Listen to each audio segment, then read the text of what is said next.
Thank you so much for joining me, Professor Ghulam Nabi. Thank you so much for inviting me. It's always a pleasure talking to you, Abdullah. So the first question can you just tell us to my audience, like who you are and what you do?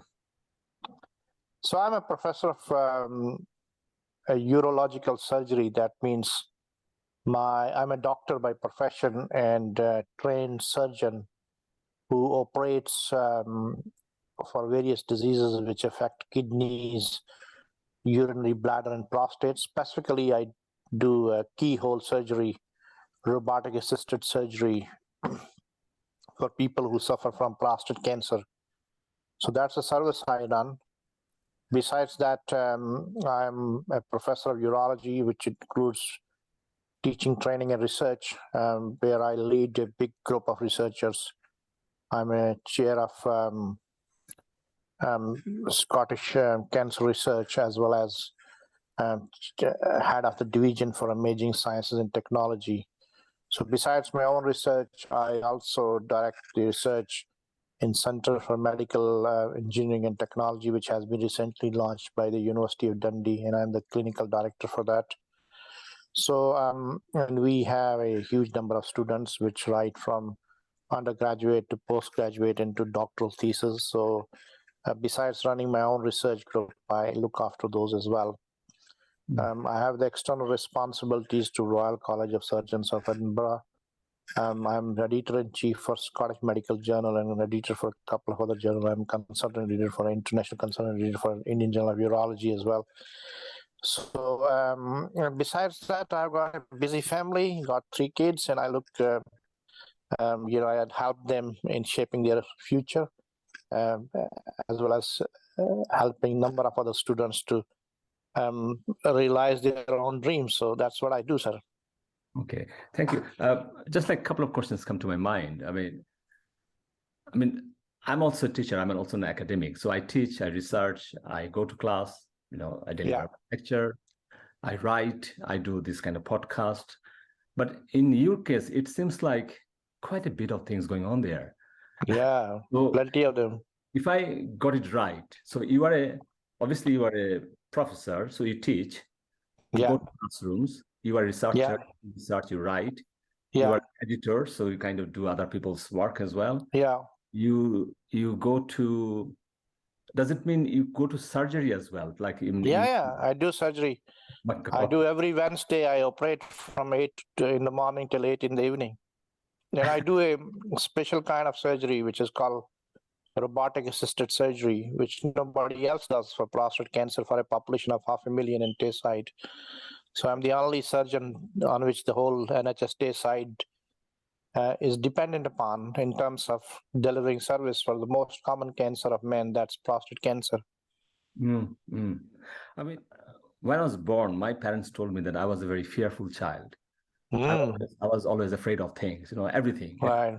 Yeah. But also I was born during the time of war. So like, I think you have this understanding about the Asian families, especially from subcontinent. Of course, I'm Asian as well. They've got the tendency push their kids to become doctors. So my parents also pushed me. Yeah. And more or less, I decided not to do it, like by all means. Yeah. So I became a political scientist, but fantastic, yeah. But my sister became a doctor. Right.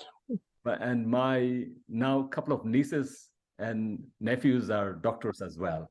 So they also push for becoming doctors, no? Yeah. But that's right. I think the way I see doctors, it's a very special profession, Obviously, when you go to a theater, operation theater, you are going there not only as a, very highly qualified doctor can open the body, but am I right to say that you are an artist as well? Because it's an art. Well, art is everywhere. I mean, if you're a good artist, perhaps you do surgery. I mean, you have to have the art in every profession you choose, because you need to have that preciseness, that delicacies of handling things, the science behind thinking, that kind of thing has to be. And when I walk into surgery or I do surgery, I certainly, the way I manipulate my instruments, the way I deal with tissues, and that delicacy of, making sure that tissues are not injured too much, because if there's a higher injury that, recovery takes place, it gets delayed. So all that is there, you always, especially in surgery. Mm. And especially, I think the way I understand like this, like when you are I think when you are a urologist, this is much precision thing. Precision, absolutely. So the preciseness, the quality, the excellence, the delicacy, the finer movements, they're already there. Like, I mean, one thing that I was thinking of like last night, that always intrigues me. Like you open the body and then you do stitched up as well. That's right. I mean, how do you do that? You get trained for that, because when I was a kid, I was scared of, I used to, see myself as, somebody who opens up a body, and then I was a bit scared in the sense that if I, fail to deal with a particular condition and patient dies, what would happen? But, you get trained, and that fear is, gradually wanes away. So you become trained, so I'm trained for that kind of job. So I'll come back to those points, because I mean these are really some interesting stuff kind of opening up. So I'll ask those questions later. But before that, like, will you be okay if I ask you some personal questions, like where you born, earliest memories? Can you tell us some of those stories? Like, I mean, well, I was born in Kashmir, which is a state where both India and Pakistan claim that it's there. So it's divided between two countries. And if you look at the history of India, Pakistan, and Bangladesh, they used to be a single country, and then got divided into India and Pakistan, and then Pakistan further got divided into Bangladesh and Pakistan. So those divisions have left a state which is divided between India and Pakistan. So I was born there on the Indian side of it, and then I got educated there. Then I moved to Delhi to get trained in a specialized surgery at All India Institute of Medical Sciences. If you are aware of India, then you must know that All India Institute of Medical Sciences in Delhi is #1 medical school in India. So it's like a Harvard of India. So I spent a number of years there to get trained as surgeon. Then I got an entry into a subspecialty called urology, where I got trained into urology and became specialist. So that I got it through straightforward, and I finished my training as a urologist. So I was going to become a consultant. Till another twist in life, as you know, that life is always twists and turns. So the twist happened that I got married, and my wife was doing her PhD on fellowship, Commonwealth fellowship. She was doing PhD in Leeds. So she was about to give up and settle in India. That was our plan. But I said, okay, let me go and visit this country, the UK, because obviously, as a previous colony to UK, we had a UK education system. So I wanted to see what the country looks like. So on a wet and a windy evening, I landed up in Manchester in 2002. And the weather outside was minus temperature coming from Delhi at 26. It was a shock to me. And then, snow outside. Although I was born in Kashmir, I had seen the snow and cold weather as well. I was pretty used to it. But, for many years, I had forgotten about it. And then I slowly walked out of the airport and took a taxi to get into train. And from train, I went to Leeds, and that's all. I knew nobody in this country when I came here. And the next, couple of days were fantastic because, obviously my wife was started her PhD, and she went back to labs, and I was getting bored. So I looked at the map of the Leeds and tried to find out where the hospitals are, because I was a trained doctor. So I got a couple of addresses of hospitals close to the place where I was staying. And I thought I'll visit those hospitals and meet up consultant to look for a job and, see whether I could start my career here. And I went to a couple of hospitals, and one of them was St. James Hospital in Leeds. So I went there. It's called St. Jimmy's. So I went to Jimmy's, and I remember the consultant. I walked into his room, and we had a customary chat. Hello, hi. Where you're from, and all those things. Obviously, he was keen that I should be helped, and he wanted to, speak to his colleagues to get a job for me. But at the end of conversation, I stood up and I was about to leave, and I handed over my CV to him. And he quickly flipped the CV. I walked back to the door to just say goodbye and get out of the room. So as soon as I reached the door, he called me back after looking at my CV. He said, "Oh, no, I got something for you. You stay here." And that was the first week. And so I got a clinical attachment and job.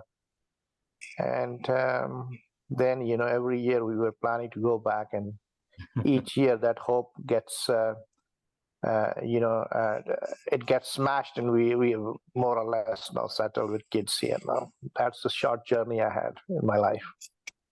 Good. Like one pertinent question can be like, I'm always fascinated by this, our like lives and the role our parents played. I mean, like looking back, how do you find like your parents shaped your understanding about the world?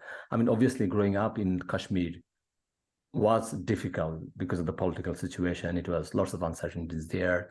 And I think still lots of things going on there. So I'm not touching those things because that will not be fair to you. No, you can ask me. I mean, we got partition, and my father stayed in India. My father made a deliberate decision to stay on the Indian side. Okay.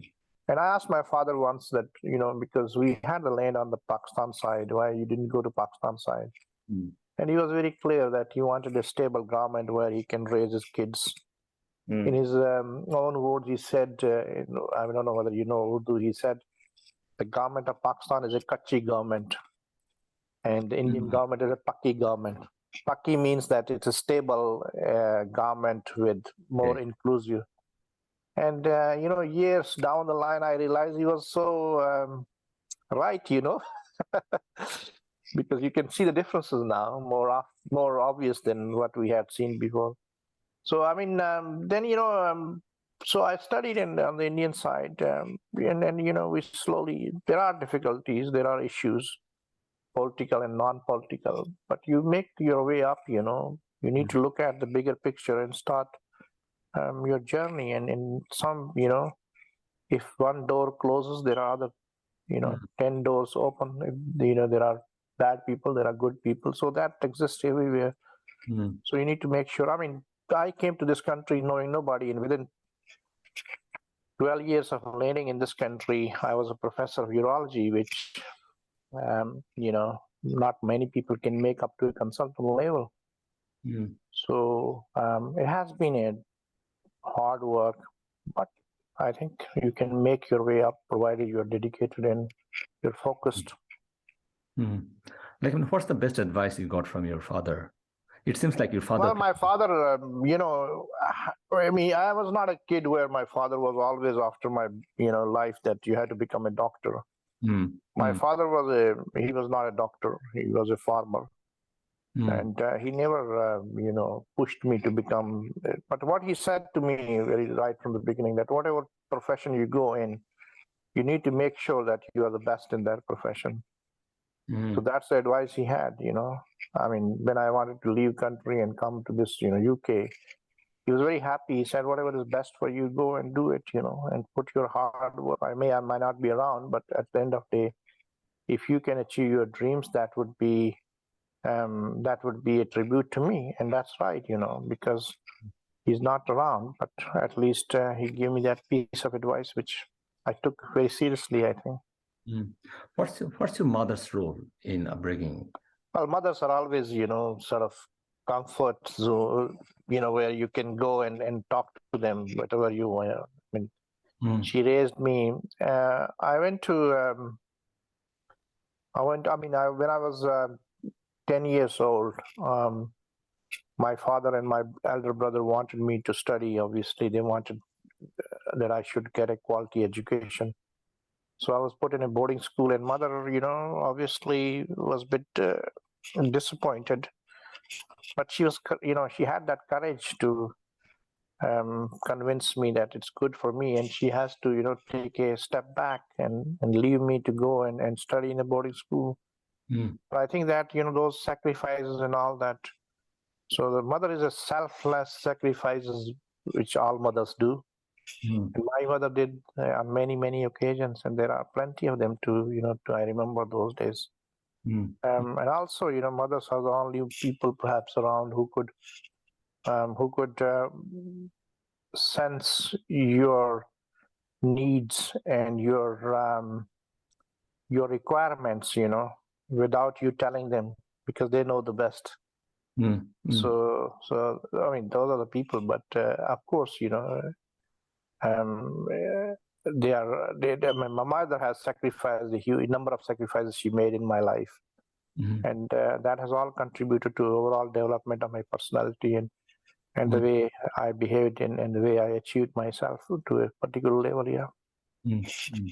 Like my experience with you and with your family, because somehow we became family friends, because my daughter is taught by your wife. Yeah. I mean, she's some teacher, very famous. Okay, I'm not telling you the story now, but I mean, what my experience with you is you are always that have got this kind of very calm personality. I mean, where did you come from? I mean, it's always like, you never get angry. Well, like, go with the flow. I do get angry, but it's with time. I think I have become more as you gain experience, you become more calm and quiet, So it does happen, but with time, I think I have mellowed down compared to what I was. And as a young child, I was more restless. I was more, I was more aggressive compared to what I am today. But I think you don't need to show the aggression. You can perhaps stay calm, but at the same time, you can show aggression by your actions and by your work, So others may look like that, but I mean, you can see the number of things I do. Numbers of things I pursue to the level. For example, when I came here, I was trained in Germany and France in keyhole surgery. So I stayed there for 1 year just doing the surgery. So I was appointed. So before that, the surgery was not offered to the population test side. So I came here and they had difficulties in getting the robot here. So I had to fight for 10 years with the NHS and lobby it to get that machine. And finally, we got that machine last year. And we have offered population. So I think with experience, you learn. I'm sure you are still young. Maybe 5 years down the line, Abdullah, you would be more calm and quiet. No, I mean, am I right to say that, because you're a doctor, you go to a, like this, like operation theater. I mean, you have to be a calm person. You need to be, because if you're not calm, then everybody else is nervous around you, Yeah. So those kind of things, you need to make sure that you take everybody along with you and make sure that they believe in you. Because, as a surgeon, my job is not only to operate, but also to make sure that team understands what I'm doing. And you need to have that kind of leadership, You need to exude, leadership rather than, telling people that what they should and should not do, because that's not my sort of style of leadership. Like, I mean, a couple of things I will bring here. Like, I was watching this film called All Quiet in the Western Front. So it's like famous, First World War film. So Netflix did like another version. It was really good, really good. And you can see like the war zone situation. The doctors are, too busy, too many bodies are coming, and then which one will be the priority? And sometimes they say that, oh, do you know what?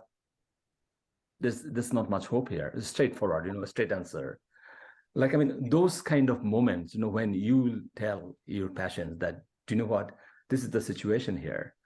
I mean, how will you tackle those things? Because I mean, that takes quite a bit of you, as a person. Yeah, it does.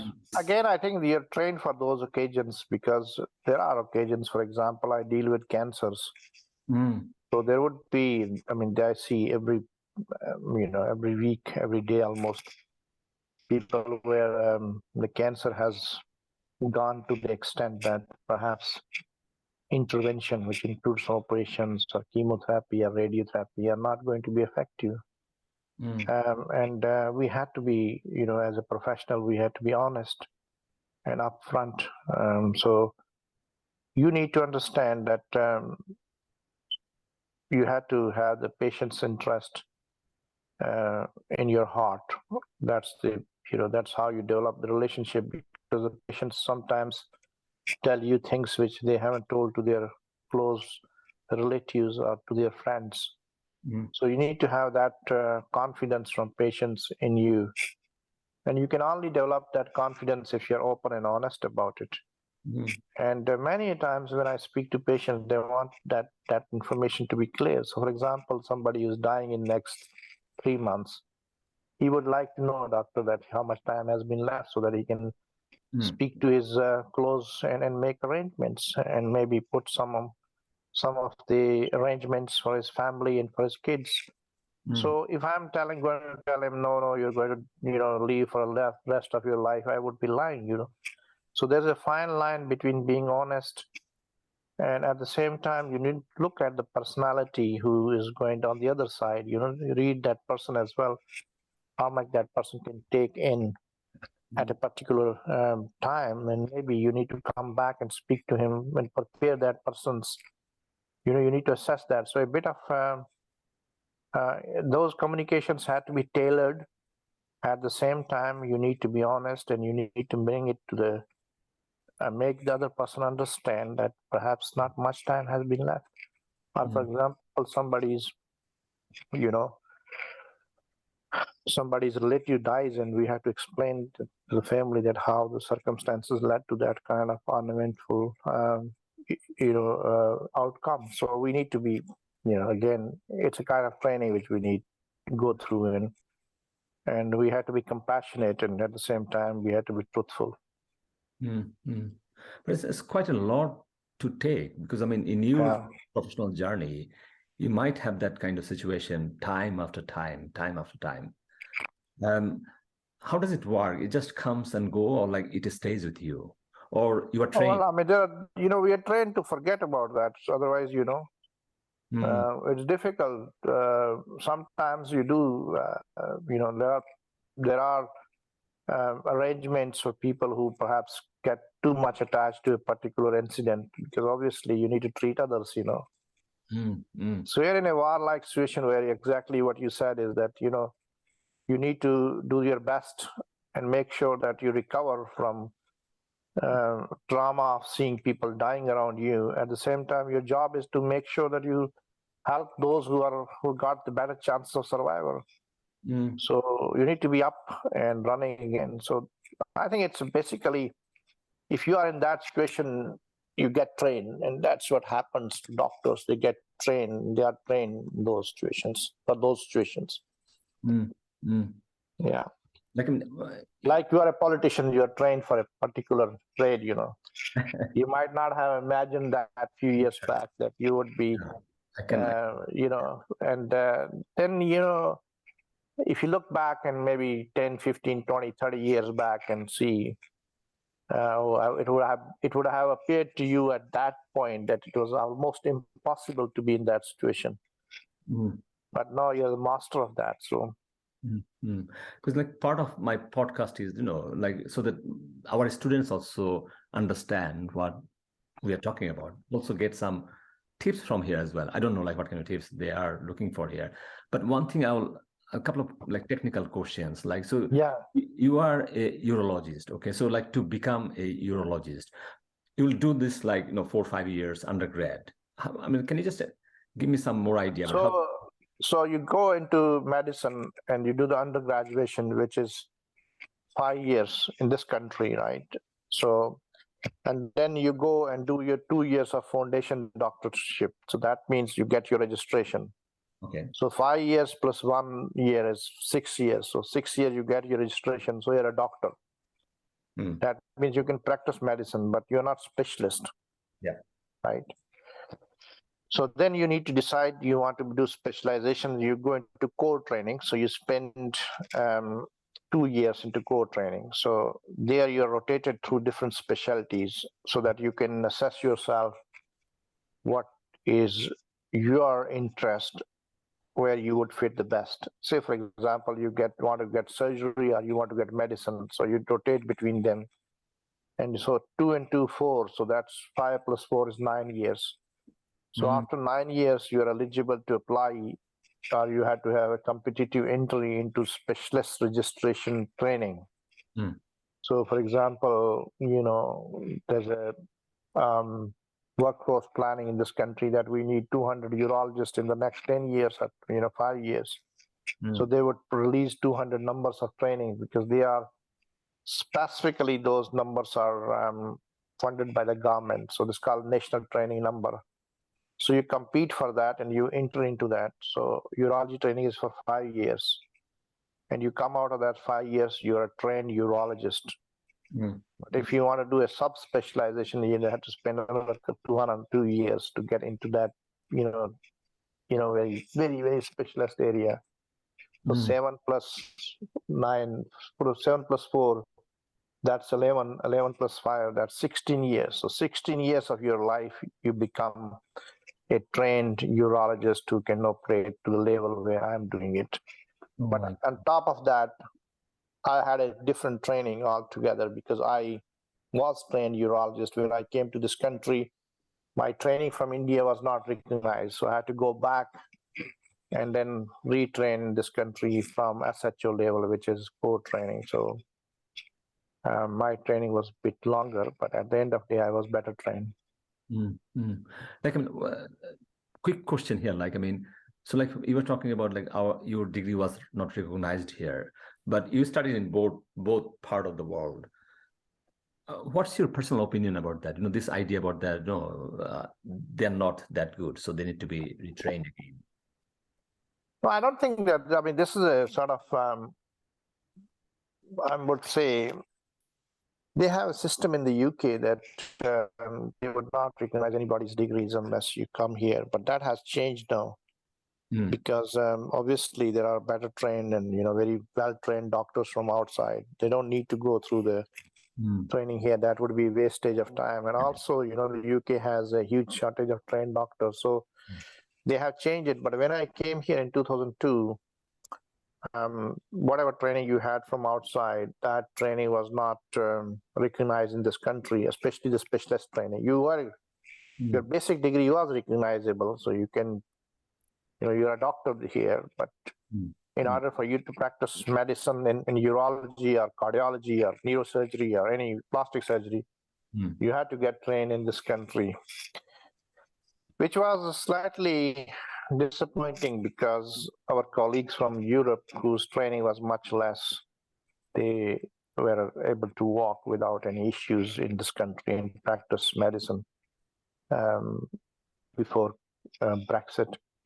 And they were not even supposed to take up English test because we were supposed to pass our English with a score of 7.5 out of 10, IELTS.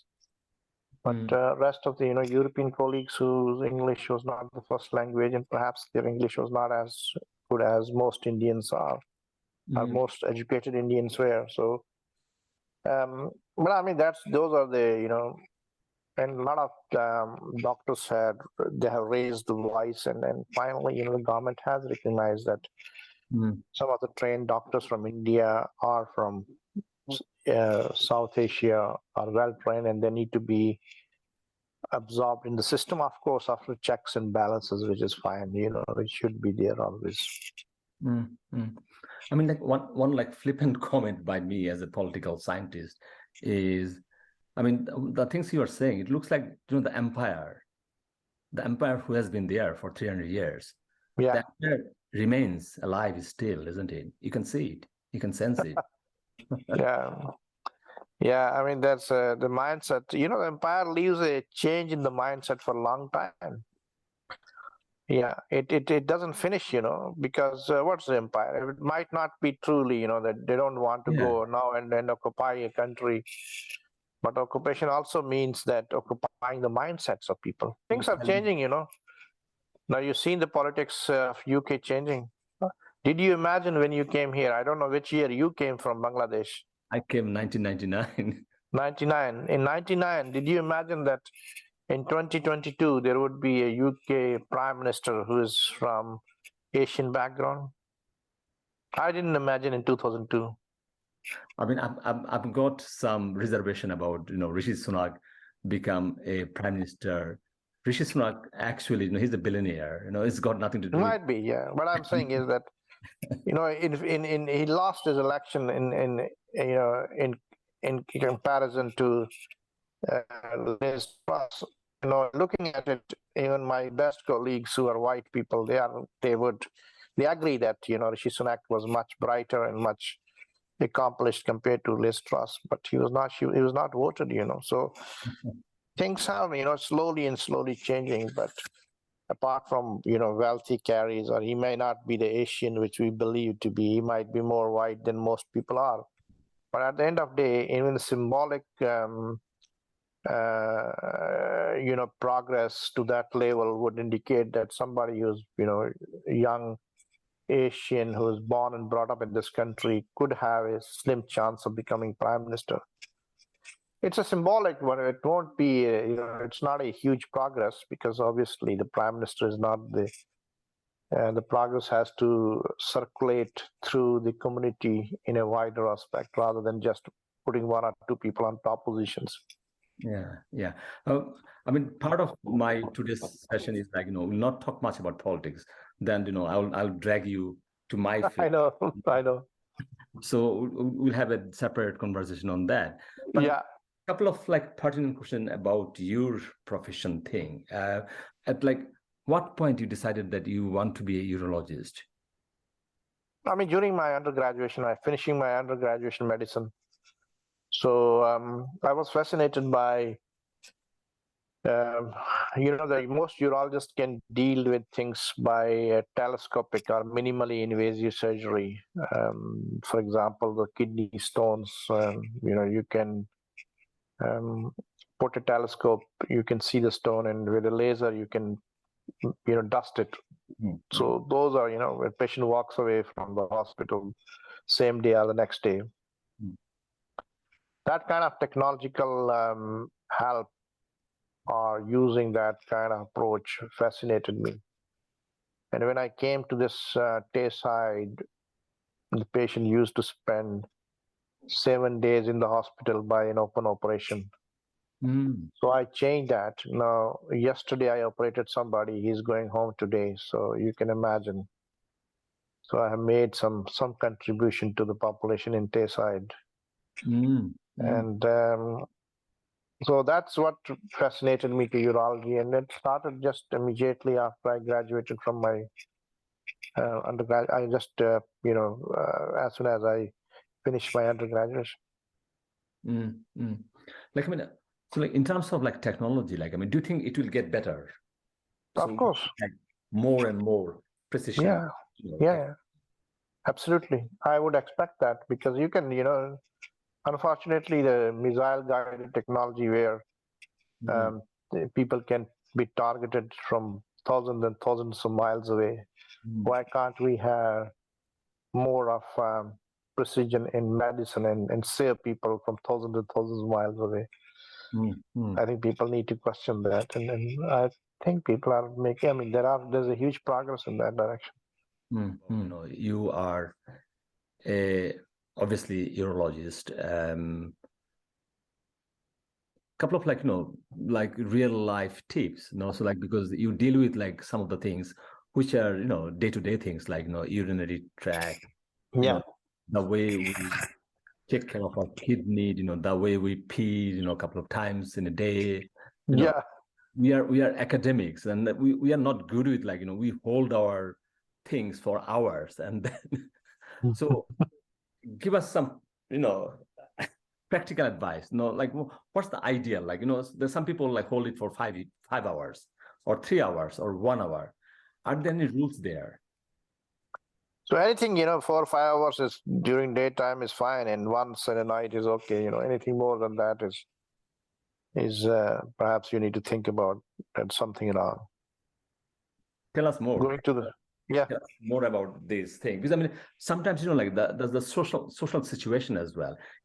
The way our resources are. Sometimes your toilet is another building, and then you just Yeah, I mean, but that's something different, Perhaps that's, I mean, you should be able to control, if the toilet is far away. In a normal person, you have the mechanisms in body, where you can control. But then if there are people who get what's called urge to void, and especially women, and there's a disease which is called overactive bladder, where women who go to CT center, they always keep themselves close to toilets. It's called toilet mapping in UK, and it's called bathroom mapping in United States. And that condition is very well known. It's a condition called overactive bladder syndrome. We don't know the exact reasons for that, but we know that there is a treatment for that. So if that happens in women or in men, they should consult their doctors, and we certainly have treatment measures which can make them better, But also, like if you work in university should provide those resources as well. Kind of. Yeah, I think it's but that's a disease, so the university should direct those people to get treatment. But say, for example, you have working population of women or men, they should provide toilets. Yes, that's their basic responsibility. That's the work environment. If you don't have them, then certainly the people who are supposed to be managers are supposed to be in positions where they can make those decisions. They should be seriously looking at their positions where they are there for helping or something else, So I think people have to, it's their responsibility to provide toilets to people, men and women who are working in a, they should not be running to a toilet in a different building, or it's 21st century, after all, people should have access to basic needs. Like, I mean, this is my personal, like, own life's problem. Like, I suffer from OCD, obsessive compulsive disorder. I suffer from germophobia. So, like, going to the toilet is a very big task for me. Yeah. I tend to avoid, public toilets. Yeah. So that's not good, isn't it? Because I mean, then I hold longer than which I'm supposed to do. I mean, no, I mean it's. I mean, you're good in the sense that you can hold it a bit longer, because sometimes people can't do that. But you should not be holding it too long, because your bladder may get stretched too much, and that might lead to pressure on your kidneys. So. Okay, so like how much time you have? 10 minutes, 15 minutes? Yeah, that's entirely your choice. Okay, so I'll ask some more couple of questions. Like recently, someone called Hubal Haridi, he's like historian. So he tried to explain the whole world's history, try to bring it, in a lab. So he did history in the lab and try to dissect and try to see what really happened. And also by doing that, he was trying to predict future as well. So one of the things he was saying that, the way the society works. So you're trained for a doctor, you went to medical school and then you became a doctor after 4, 5, 10 years training. Yeah. But he was saying that the way the technology is advancing, in 20, 30, 50 years time, perhaps we don't need any doctor anymore in the society. So the way we built our society, that you became a doctor and that's your life. So in future, there will be some profession where, you became a doctor, but the society will not need a doctor. That means the people need to be retrained again for something else. Yeah, that's right. I mean, doctor would be there, but it might be a different doctor, So you may not be a doctor where you had to examine a patient and make a diagnosis. You perhaps the patient can put the details, and then you need to look at the details, and the machine would provide a diagnosis and suggest a treatment. And you perhaps need to be educated in technologies, AI, machine learning, and all those things. So your role would be more hybrid kind of things rather than what traditional medicine has taught you. For example, in my career, when I was trained in open surgery, where you make a cut, go into the abdomen and stitch the structures which you want to, or you remove a structure which is diseased. But now I can do it with a keyhole operation. I don't need to cut somebody. I can make holes and go inside the abdomen and do the operation and come out. Same thing, in 20, 25 years, maybe 30 years, 100 years, I perhaps don't need to do that even. I could, diagnose it with more precise, or there would be a medication which I need to provide, which would sort out, that problem without an operation. So that's quite possible, So science is moving in that direction. The role of doctor might be different role, it might not be exactly what we perceive as doctor. It might be somebody who is very good in AI or something. You can call him doctor or something else, but yes, certainly that role would grow. Same thing is, for example, the teaching on anatomy, where you get dead bodies and operate on them to learn how to suture and all that. No, things have changed, no immersive technology is there. You can dissect the body by looking at, put the glasses on, switch on the system, and it would show you all anatomy layer by layer, and you can do whatever practice you want to do. Simulations, immersing technology, and all that is coming up, So things are changing, and they are changing at a very fast pace. So people had to be educated to adapt to the new change. So that's what the people's attitude has to be refined, so that they can adjust to the changing situations. Like, one of the things, I'll do is, like, once I finish the final editing of this session, I'll put some visual as well, because I remember, because we live in Dundee. Dundee is a small community, and university plays a role in the community. So whatever happens in the university, something special, it always gets published in the local newspaper. And I remember, like, you were standing with a big robot. But telling about this, like, robot can operate things. Tell us about that robot. Is the robot still there? I operate on that. So I operate with that machine. I use that machine to remove cancer from patients. How expensive that robot is? It costs around 1.6 million, the machine, but nothing is more costly than the human life. Yeah. How many we have in Dundee?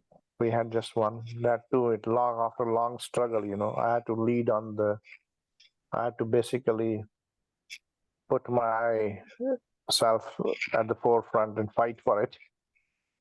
Just lobby for it, to be honest. Ideally, the Dundee should have had, a long back, but for some reasons, Dundee never pitched for it because, they were struggling with other things. But the money is not that much, 1.6 million. That's not much. Not much, no. I think the other health boards got it ahead of us. So at the end of the day, finally we got it. But when we got it, everyone else got it. Even Inverness got it. So but at least at the end of the day, we have got it. So the Dundee population has no access to robotic surgery, which they didn't have before. And during that pushing for that technology, there were unpleasant encounters with a lot of people who didn't want to see this growing, for one reason or others. But finally, we have a robot, and people are benefiting, not only urology, but also colorectal surgery, gynae, head and neck surgery. They're all benefiting from it. So it's good for the population in Tayside. Does it mean if you have got more, it will do good to Tayside? Well, you need to rationalize that. What are the benefits? So if there are operations which cannot be performed without robot, where there's a significant benefit of operating with robot, then people should have access to that. But it makes the keyhole surgery much easier and much better. So if there's a real progress in keyhole surgery over the past 10, 20 years, it's robotic surgery. So so we should offer the state of art and the most updated way of treatments to patients, and that's our responsibility. So health boards and the managers and those who make decisions, they need to spend money on that. Mm, mm. Because it seems you work very closely with this robot. I mean, does it Yeah. you have got some kind of very personal, emotional relationship with the No, no, no. It's a machine. How It's does a it machine. work? It's a machine. It's a master-slave system. It's not the classical that you put the robot and robot would do the surgery. Okay, so It's a master-slave. So we put the instruments inside and then you manipulate it. okay. So it's a master-slave system. So you're master and the robot is slave. Mm, mm. Like, I mean, like the people who, like, for example, like you, like who, run this machine. I mean, how much training they need, I mean, for this? They need proper training. So you need to go through the drill. You need to do the simulation for many, many hours. You need to secure, a Mm, good marks, pass percentage. Then you need to go and train on wet labs, mm, in the different parts of country. Then you need to go and see the case. Then you need to have mentors, then you need to be getting signed off before you can do independent surgery. mm, So mm. this is all I have done in the last 1 year. I mean, And I've been signed off as a robotic surgeon. Can you imagine, despite being a busy professor in the university, I yeah. had to do this all. So I can earn more money, by operating a robotic surgery in South Asia than the university pays me here. But I mean, obviously, I mean, it's such a noble profession. I mean, does money, Yeah. how much money is actually, is important here? Or is No, there a money is not different thing? important, but money is essential, For Mm, some, you're not going to be without money. mm, mm. Yeah, especially if you see somebody who is in a less important, not less important position, but in a different position perhaps, and getting equal number of bucks. Yeah. Do you mean like the Prime Minister of UK or like Yes. I see like Boris Johnson earns like, he does this speech. He goes to America, Mm. other places. Yeah, yeah, He does this like 1 hour speech and he charges $150,000. yeah. So my question is like, who goes there? I will not go there. So who goes there? Who pays There for must it? be some people, there must be people going there, who have got huge amount of money to spend. For them, spending is a question rather than. So Yeah. it's a like philosophical question, like where you should spend money. Should you spend money on you, who's that, like doing this very special thing for the humanity? Forget about me, nurses, who look after sick patients. They don't Yeah, get paid. yeah. So that's just basic, isn't it? It's a basic Yeah, decency. It's a like, yeah. So if the society fails to look after those frontline workers, mm, then they really need to think about it. mm. Are they really doing a service where we are spending our money? But that's a question for political scientists like yourself. I see myself. Are the young generation coming up, they need to ask these questions because the politicians make decisions. They get the money, whatever money you get, that's how the money is spent. Political economy. like my ideal society will be like, the way I teach when I go to my class, I actually Mm, introduce myself not as a lecturer or political scientist. I also yeah, tell them that I'm actually a political activist as well. yeah. So you'll see me, if there is a war, I'll be in the protest march. So like I want to see you as a doctor. You'll go to your class and tell your students that you're not only a doctor, but also you're a political social activist as well, because you want to We are change. all political social activists. Because without politics, you cannot run your life. Mm. So like that will bring me the one of the like most important question for today's session is like coronavirus, COVID-19, Yeah. and how this affected our lives, our society. Can you give us your 3 minutes take on that? I mean, what really happened and how we should dealt with this and like, what's going on here? I mean, it has really affected us in many ways. It made us to change the way we It has affected all aspects of our lives. It has affected our working lives because more and more we are talking through video conferences.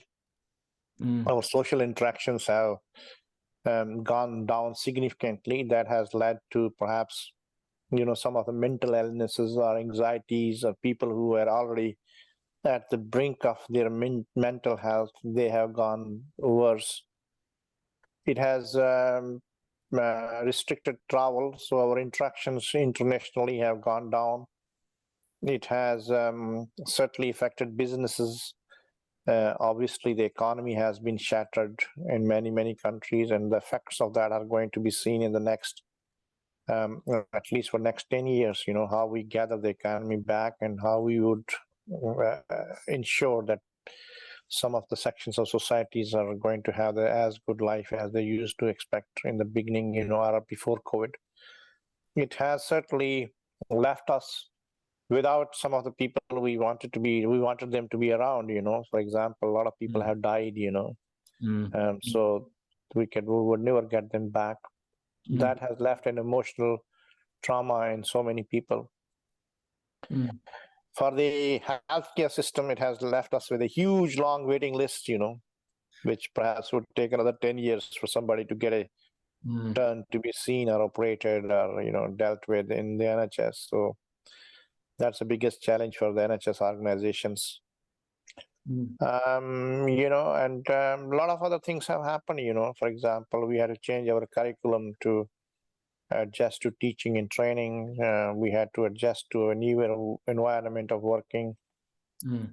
So I don't know how you started teaching political science, but that must have changed, For us, for example, training surgeons becomes difficult because not much operating was happening. We were controlling the COVID.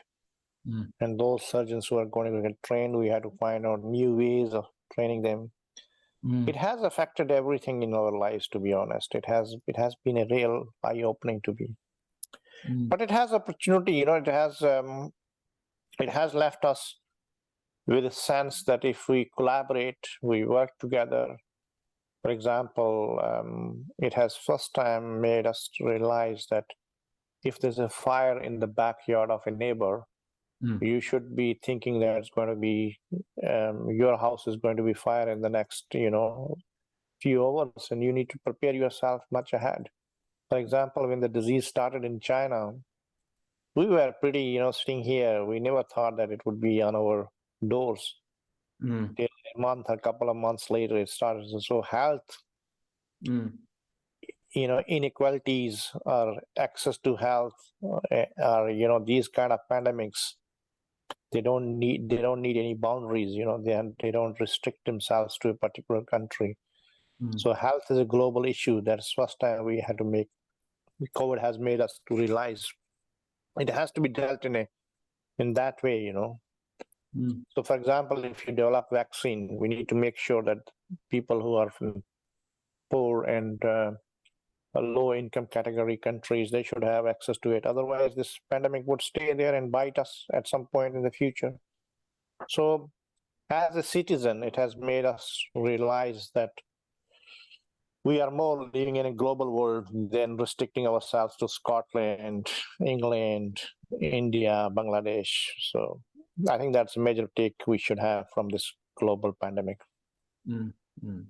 Like, one of my own memories, obviously we're still going through this, but the main part of the pandemic, I think I lost really, really very close friends and relatives as well. And I don't think, we still don't have the time to process that thing, we still don't have the time to actually have that kind of, this grieving process. We exactly don't know when we'll do that. Yeah, a lot of emotional trauma people have suffered, and that's not good for their mental health, to be honest. A lot of people I have met, a couple of my friends who, brothers or mothers or fathers have died, and because of the COVID, they had to be cremated or buried in a particular way, so which perhaps was not the way they expected. So all that has left a scar in our brains, and that's going to stay with us for the rest of our lives. Mm, mm. Like, I mean, one thing when I teach politics, I mean, like during the Second World War, obviously all the American soldiers went to the war, Yeah, and then the problem was like who would then take care of the industries or like the office. yeah, So that the women who used to work in the kitchen, they came out from the yeah, kitchen and to cover those positions. yeah, And then once the war is over, all the men came back. But the problem is women never got back to their kitchen anymore. So the society changed forever. The paradigms. yeah, yeah. Do you think we will see that kind of some kind of We are serious? seeing it, no? Both of us should have been speaking face to face. We are not seeing each other. I mean, this is like normal, isn't it now? Like Yeah, it's normal used to now, Yeah. So, but one thing is, we can connect from, it's a good in the sense that, previously we were a bit reluctant or we never tried technology, IT technology to connect with people from other parts of the world. Perhaps we are going to be more using this technology to be connected with the rest of the world. Mm, It's a good thing. So everything which happens has got a positive and a negative mm, aspect to it. mm, We learned something, we lost something, and that's life. mm. Abdullah. Thank you. Always pleasure, Abdullah.